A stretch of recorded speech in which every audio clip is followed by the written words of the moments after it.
Hey guys, welcome to my channel. Today, not really feeling that spunky. For those of you that don't know, my name's Alex J.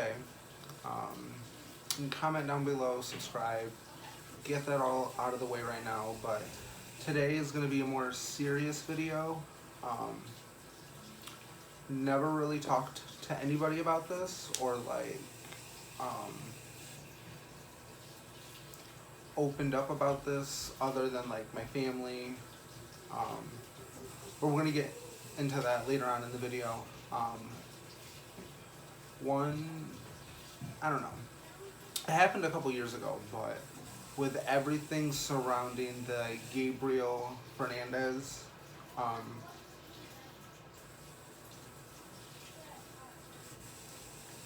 situation, or the Netflix documentary, how that's bringing everything to light and just talking about the more in-depth of the severity of the case and how he was I don't even want to go into detail, but I'm halfway through the Netflix documentary series. I think I'm on episode 4 or 5, and it got brought to my attention, or some of the news outlets that I see on Facebook or YouTube, is the reason that his mother killed him is because he was gay. So let's backtrack a little bit. Why I wanted to do this video, seeing that headline really brought back some deep, dark memories of when I was growing up and I was gay. We'll get into that in a minute. I don't know, this video is going to be kind of all over the place, but first of all, let me just say what his mother and what his father and what those teachers and what those sheriffs, police officers, everybody that was involved that did go to their house, that the people did report child abuse to, that did nothing about it. I understand you may have a big workload, whatever, but it's come on now. There's a child being abused, and it's why? I don't know. I saw one of the prosecutors talk about he slipped through the cracks, and that's kind of how they're playing it off as an excuse, this will never happen again. He fell through the cracks, the system failed him, but it's this happened in 2013. Social media and the news and how everything, how I thought it was I don't know. I just feel like more could have been done for the time that we were living in 2013 when he passed away. His mother should have never had kids in the first place, and if she did, obviously she did, but he was living a good life with his uncle or whoever he was living with before he went back to his mother. I don't know. It's a crying shame of why that happened. God has a plan and everything happens for a reason. So, I don't know. Maybe this story getting brought to light will help other children or other situations in that aspect of what they can do better. And obviously they're, people, the courts or social services or child protective services are going to research and go more in depth. I feel with every case now, because this has got so much attention and there's so many nasty, dirty details. I don't know, but back to the news headline I saw earlier. I'll put a clip up of it right now.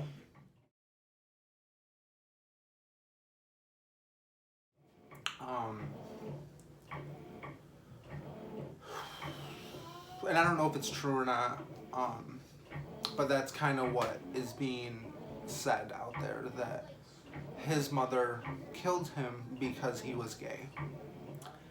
I related to that because growing up,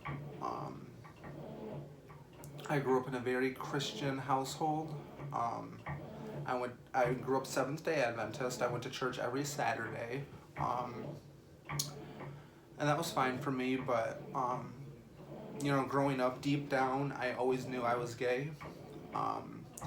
Anybody can say, you're not born that way. It's a choice. This, that, the other. Why would I want to inflict that attention on myself? Of being bullied, just this, that, and the other, and it's like, why would I want to put that on myself, in school, with friends, with family even, because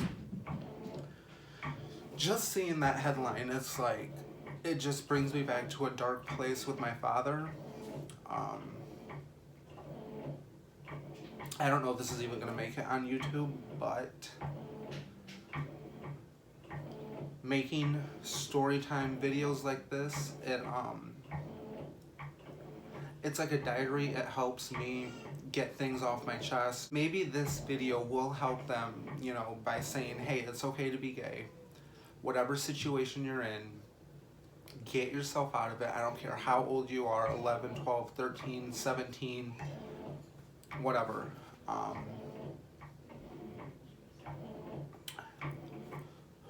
Okay, I don't know. But yeah, anyways, growing up, it was like,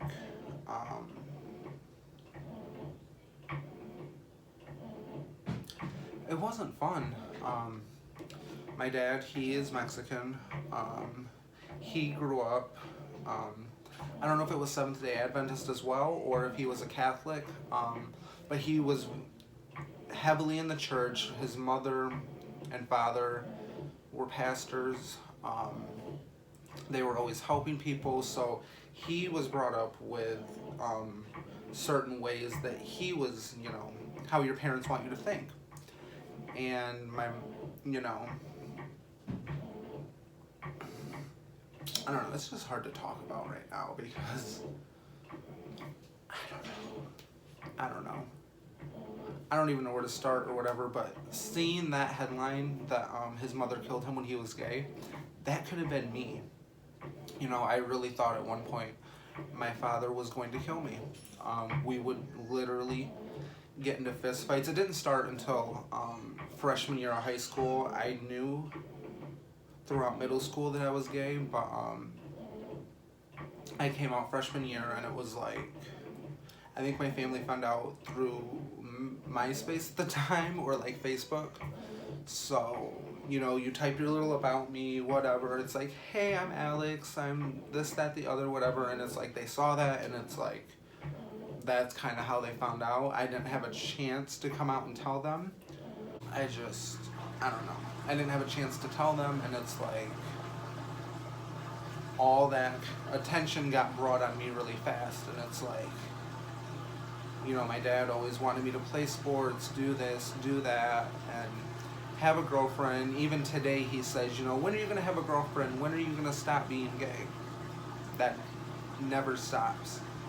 I'm going to be gay until the day I die. Like, that's just me.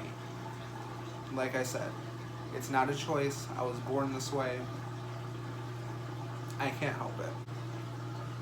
I don't know, seeing the documentary and like, if that really was his mother's motive, it's like, you don't know if your kid's gay or not. You don't know.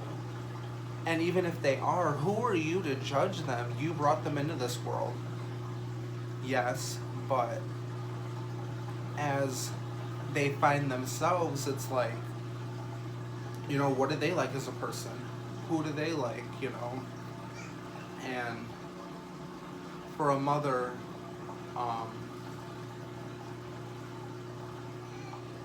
correct me if I'm wrong, for a mother to put that on an 8 or 9-year-old, because I'm sure she had the conversation, if that headline is true, I'm sure she had the conversation with him.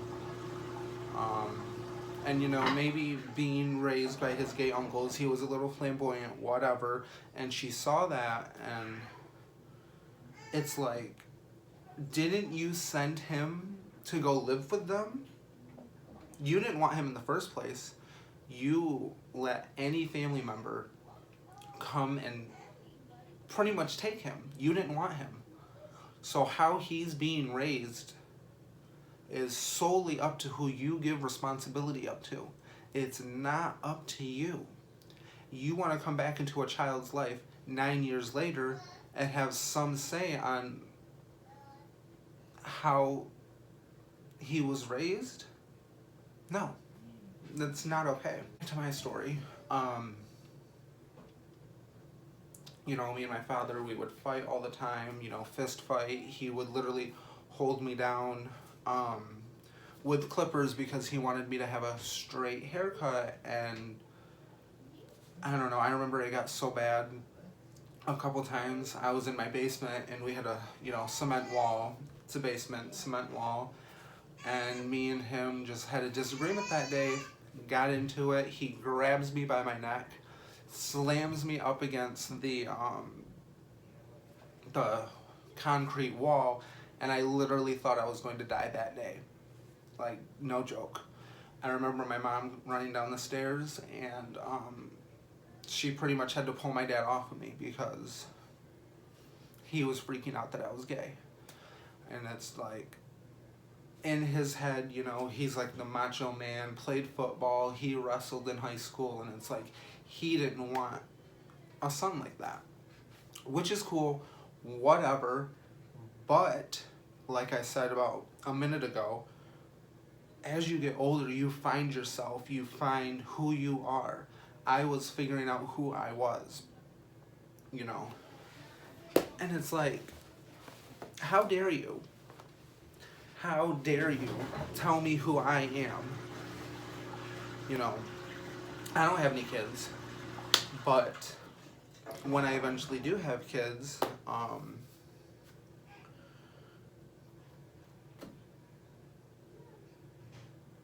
they can choose to be whatever they want, do whatever they want. My son wants to be in cheerleading, go into cheerleading, do whatever you want. Do what makes you happy. And it's like, I don't know. My thoughts are just like all over the place with like the Gabriel case. I don't know, I was almost in tears last night watching it because it's like, how could a mother do that to someone? Eat their own flesh and blood. But then like, still try to receive benefits like food stamps, cash assistance, whatever, for that child. Is that why you wanted him back? Like, I just don't get it. You were doing fine for 7, 8 years without this child, and now all of a sudden he's back in your life and you're gonna treat him like that?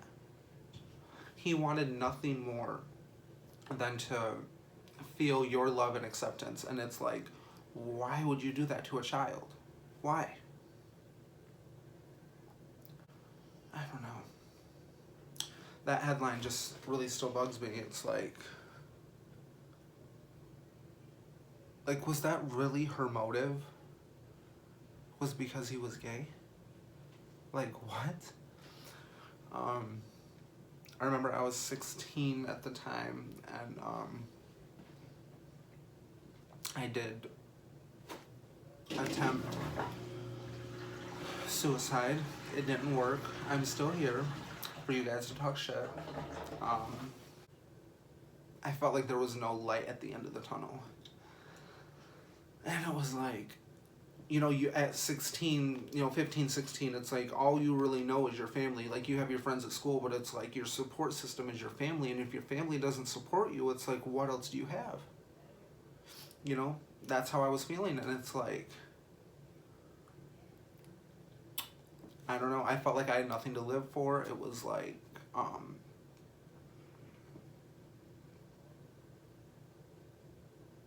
don't know. It was hard. This is the first time I've ever talked about it. I think I did mention it to my mom one time, but that was almost 10 years ago. Let me let me apologize in advance. This video is going to be all over the place probably with just like my thoughts, because it's like this topic is really hard for me to talk about. And, you know, here I am sharing it with the world now. But like I said, if somebody can see this video and know that there is a light at the end of the tunnel, you know, 10 years ago I never would have thought I would have the life that I had right now, or the people or the nieces and nephews or the family that I have in my life right now. It's crazy. But at 16, you're so naive, you're kind of like closed-minded, you haven't, you know, experienced the real world, so it's like your home life is your world. And it's like when you don't have that support at home, it's like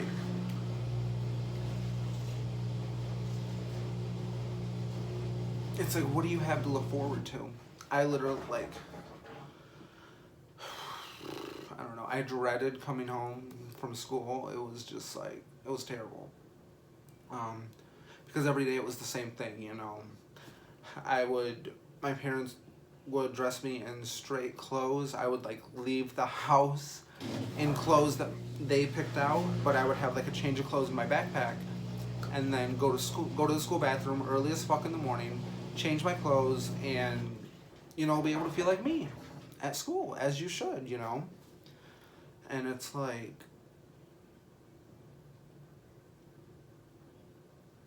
I don't know, it was an argument every day, you know, about my hair, my clothes, how I talk, how I act. I wanted to do makeup, you know, at a young age, but I was always, you know, told, you know, you need to do this, you need to do that. Guys don't do makeup, guys don't wear makeup. And it's like, yes, they do.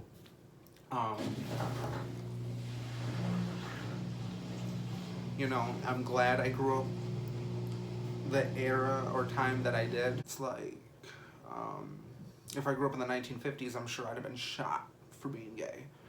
But, you know, growing up in this time, or like the 2010s, as far as high school and like finding out who I am, it's like,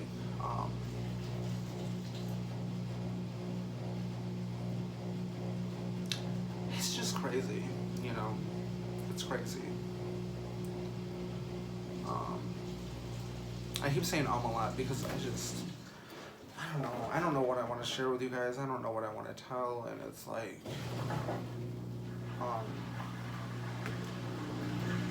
let's go here. I don't have a relationship with my father. This is in no way to bash him. We've moved past our issues. I don't talk to him. He doesn't talk to me. I don't need that negativity in my life. It just is, it is what it is. And I'm okay with that. I sleep like a baby knowing I don't know my father. If he was to die tomorrow, I don't know you. I can't mourn somebody I don't know. We may be blood. You may have raised me, but I don't know you. All bullshit aside, taking the walls down. This is raw me, unfiltered. And I just felt like I had to say something about the Gabriel's case, and like, I guess how it affected me, or how it made my brain feel, you know, because it's just that clip keeps going over in my head. Like, how could a mother kill her son because he was gay? I know there was other issues before that. She tortured him and abused him for many years before that.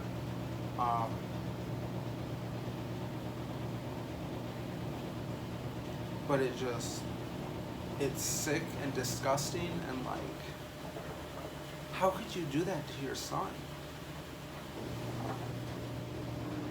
And like, reading that, like, say my father really like was pissed that like, I don't know, say one day I just pissed him off completely, and like, I came home from school, and like, that really could have been me. He is not diagnosed, but he's definitely schizophrenic. He definitely has bipolar issues, and that's okay. Mental health issues need to be addressed, but he's the type of person that like, he doesn't need to see a doctor, he doesn't need to do this, he doesn't need to do that, you know. He'll pray about it, and it's God's will. No. Sometimes you need to go to a therapist, sometimes you need to go get help, and, you know, maybe my father's closeted gay too. I don't know. Maybe he has issues that he can't deal with, that, you know, he saw me being my free self.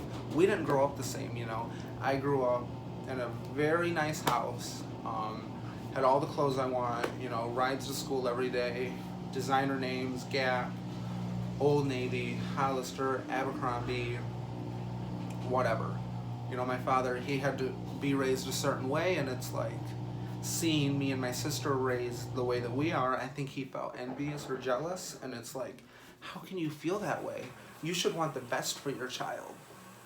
You know, you shouldn't try to give them the same childhood that you had.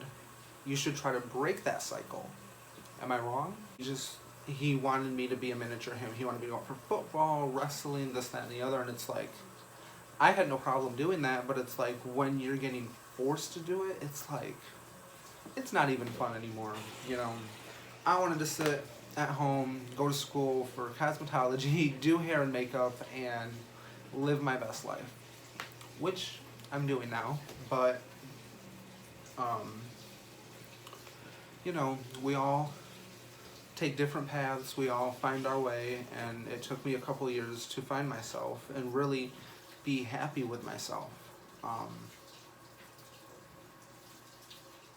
You know, and I hope my father gets the help he does. I hope, you know, one day maybe we can rekindle a father-son relationship and he can be okay with who I am as a person, because the type of person I am, I'm okay with everybody. Like, you want to do you, anybody can do whatever the fuck they want. We live in America. It's 2020. You can do whatever you want to do. Like I said, I don't know if this video will make it to YouTube. I don't know. But I feel like I had a few things to say about the Gabriel case, how it applied to my life, and yeah. Like I said, this is the realest video that I've put out yet. Here in about a week or so, I'm going to talk about another touchy subject. That one, I don't know. We'll get into that in a week or two. But, yeah. I just felt like I had to hop on YouTube and put my 2 cents in, and, yeah. Rest in peace, Gabriel. You're not forgotten. What your mother did to you was horrendous, and I hope she rots in fucking prison for the rest of her fucking life, along with her boyfriend, the social workers, the teachers, whoever the fuck. Because no child deserves to go through that. Like I said, you know, they don't know any better in life. He wanted nothing more than a home, and you failed him for that. So Gabriel, I'm sorry. Rest in peace. I know you're up above watching over your brothers and sisters. Just know, in the documentary they're talking about you too. They miss you dearly. So yeah, thanks for watching. Comment down below on your thoughts on Gabriel's case, on your own coming out stories, about issues that you had to deal with. We can talk about it. And yeah, like I said, hopefully something like this never happens again. So yeah.